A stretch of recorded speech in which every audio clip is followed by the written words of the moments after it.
Hello, everyone. My name is Anthony Pascal.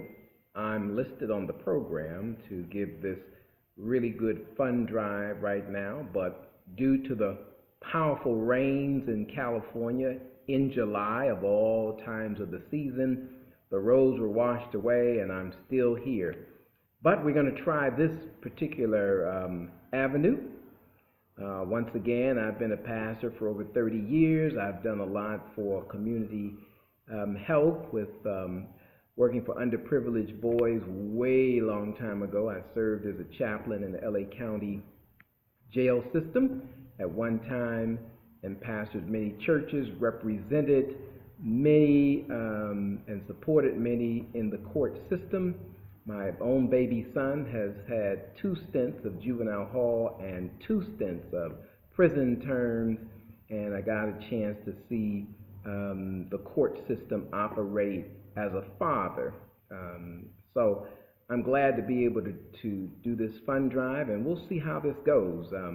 We're going to show just what happens when we all pull together for a wonderful, wonderful cause. Many of you have been a part of this organization for many, many years. I'm new to the game, so I bring you nothing new under the sun. I just simply review, inspire, and encourage those who have already borne the heat of the day. We're thankful to our national president for all the vision. I've read a lot of his vision. He's got good insight and wisdom and a grip. We're all just looking to gather around in a process of unity to be able to bring justice to every corner of the world, first starting here in these interesting and wonderful United States of America. So let's get started. This slide projection is entitled Justice Matters. It really does matter. Making a difference case by case. Those of you who are historians in American history, remember the 13th Amendment of the United States Constitution. It declared that neither slavery, or involuntary servitude, except as a punishment for crime whereof the party shall have been duly convicted.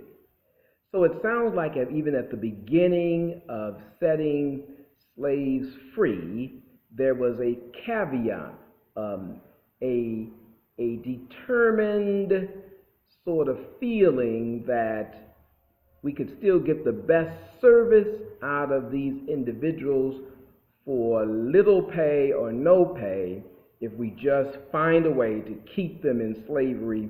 And as we know, Michelle Alexander has written a book speaking of the new Jim Crow. We're going to get on that in a minute, but we have to wonder if there's not a plan, if there's not some kind of understanding that more and more people need to be in the jail system, which is a new place for holding down people.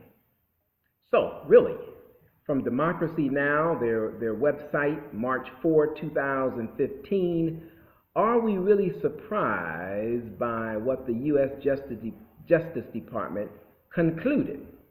They concluded that the police and city courts in Ferguson, Missouri, routinely engaged in a pattern and practice of discrimination against African Americans. If you're like me, you probably were saying, well, what else was new? What took you so long? How in the world did it take that deep a study? We've been crying out for hundreds of years that we're not getting our fair justice in this process. So, but to the credit of the cries of many of you as leaders, the U.S. Justice Department concluded in their own research and study. It goes on to say out of the 66% of the local population that is made up of African American people, you see there 93% arrests, 88% of incidents where force was used, 90% of citations, that's just pulling you over for a reason that they feel is good enough to be able to search for more and more evidence, apparently, and 85% of traffic stops. It is really challenging to drive while black today. Well, you know, my friends, justice really costs. And it pays because it is a reflection of a divine power and plan. In the good book, for many who follow the word of God in these days, and there are many other avenues to which people draw their inspiration, but I, as a minister of God, want to talk briefly about this. He has shown you, O mortal, what is good, and what does the Lord require of you? To act justly, and to love mercy, and to walk humbly with your God. In other words, we can't just talk about justice or point over to justice. We've got to actively be involved in justice. So justice does require action. So I applaud all of you for being a part of the National Association of Blacks in Criminal Justice. You are actively involved in carrying out that prophetic call of the prophet to show action in doing justice. Well, we got three choices when we deal with action, or a few choices anyway. We can wait for it to happen. We can wait for someone else to do it for us, or we can wait for someone else to ask on our behalf for it. Or we, all of us in this room, all of us in attendance today, we can do something ourselves. And many of the chapters have been so active, you probably have a lot of stories, a lot of testimonies where you came through for many people. And we know that on local levels it's happening. We're now after it nationally to make sure that every chapter, every part of the United States is met with the truest of justice, that we can hold accountable those who make these decisions. So every member today, whether you're a judge, whether you're clergy, whether you've got friends, whether you're lawyers, whether you're law enforcement, business families, or civil leaders, this call is for us to come together and do some powerful things. The climate of justice is really starting to have a more tense atmosphere. Many of you know Michelle Alexander's best-selling book, The New Jim Crow, Mass Incarceration in the Age of Colored Blindness. She was interviewed on Democracy Now! Back in March of this year, I believe. And she has duly noted that there's a system in her research and study, a system in place of racial and social control in communities of color across America. What we see now is that we do, in this room and in our communities, we have the power to make things change. The question that she raises, which I'm raising here today in conjunction with her, is, are we going to transition from protest politics to long-term strategic movement building? Now, we do know that those who go out and protest certainly bring attention to the cause, and maybe that agitation may be needed on still other levels. But those of us in this room, we've been blessed with skills, talents, and gifts to be able to have an even more strategic movement, to literally change it from the inside out and to change the system to be fair to all communities around the globe. So we're calling on every chapter. We can raise this money, we can raise a fund drive, we can do everything by your contribution and my contribution. As members, certainly we don't have it in our bank accounts to do it by ourselves, but certainly we can do it by chapters.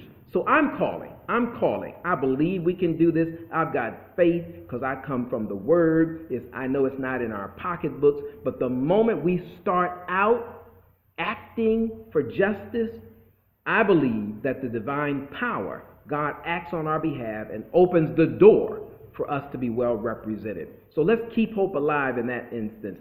So by chapter contributions, I'm calling for a 2-year fundraising drive where each chapter raises no less than $500,000. I did say $500,000.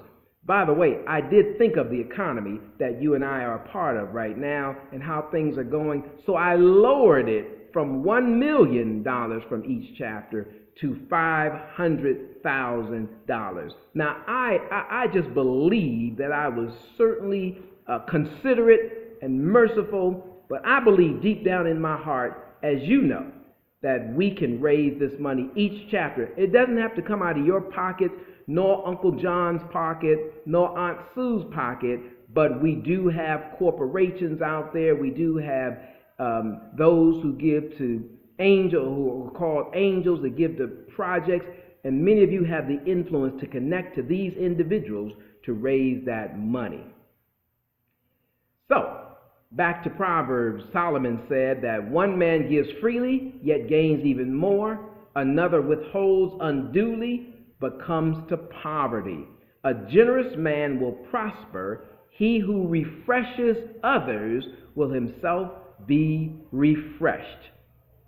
I know it's not church, but on that, somebody ought to say, amen. Well, look at here. That means if I'm acting to give to the cause and to do justice, I will be refreshed just because I gave something to make sure that justice was going to be meted out or to be realized. So, I believe there's hope in unity. This whole room right here, right now, we have a lot of hope in here. We've got a lot of despondent and discouraged individuals, but hope is what keeps us in this thing. If you were about to give up, that is a call that you are on the right track. It means refresh yourselves, recreate yourselves, and let's get on this project. The Justice Department, which launched this report after the killing of Michael Brown, uncovered 3 municipal Ferguson emails consisting of racist languages. The report says Michelle doesn't give her a lot of hope, but what gives her a lot of hope is what's in this room today, what you are about. What gives us hope is that people across America are finally waking up. We're finally starting to see that there's something in place that's not right, that's not setting well with us, and we realize, what can we do? Individually, we may feel hopeless, but together, we've got something that we can hold on to and really move forward. So, this gathering is only the beginning of a force that's unstoppable, that's going to make sure that justice is well done. All right, so 2 Corinthians 8:2-3, out of the most severe trial, boy, does that sound like you and I in this room, their overflowing joy and their extreme poverty welled up in rich generosity. For I testify that they gave as much as they were able and even beyond their ability. That means, friends, you and I, beyond our ability. That's what I'm calling on. $500,000 is not a small amount. It's beyond our ability, but we're going to call on divine help to make sure that justice is moving in the land. All right, so I've got to tell you this quick story as we wind down this presentation. From one tree to a forest, all right? So one tree is good, but a forest is strong. So if you've been out there by yourself, you're getting weak, but together we can make a change. All right, so here's how it happens. Someone was doing the research, and they noticed that the redwood trees in California grow real tall in the sky. Some of them grow to 250 feet on average. The tallest have been measured up to 300 and 350 feet into the air. But they noticed that when you looked on the ground, the roots of the trees don't go deep into the earth. They wondered, how can the tree be so tall and not fall over without the roots being deep? They looked at palm trees and evergreens, and they noticed in palm trees, the roots can go deep, deep, deep into the earth. They found some roots that go a mile deep from the palm tree. That's why they bend, but they don't break because they got steep roots. But the redwood doesn't fall either. It's tall, it's mighty, and it draws a lot of attention. So what keeps it from falling? Well, here's the answer. They noticed that the redwood trees grow real close together. And when they follow the roots, they notice that the roots entwine with the roots of the tree next to them. And the other roots entwine with the trees next to them. So in this community of redwoods, the roots hook into each other and it keeps the tree from falling. Oh, my friends, you and I today, we need a redwood mentality. I don't feel strong enough by myself, but with my arms locked into your arms and your arms locked into your fellow chapter's arms, we can become redwoods for justice. You ought to be clapping on that thing. We can become redwoods for justice. So let's commit today on what was already talked about on Democracy Now! A transition from protest politics to long-term strategic movement building. We've got some brains in the room. We've got some intelligence in the room. We've got ideas floating around the room. We can do this. No one person has the answer, but together we've got it. So I'm looking for you and I to contribute to make this a top priority in our lives, to sacrifice for 2 years to raising of money, to make sure that we move around and find out where justice can be served. So in the abstract I sent ahead, there's a list of goals and objectives. Many have already been laid out by our president, and many of you have already been doing these things. We would love a national report or a regional report to show what we've been doing. But I want you to know that you and I can do things together. And on this last slide, it is a drive for justice. This, my friends, is a sample letter. It's real small on the screen, but feel free to take it, copy it, and adjust it to your local area, your local needs, and let's do something powerful that it causes the nation to stop and look at a community that is bonded, come together with all people groups to assure that justice is going to be done. My friends, that's it. Commit your chapter to this wonderful fund drive, and it is almost assured that many people will rise up and take a look and join us as we come together in this movement. Take care. Thank you much. May God bless you.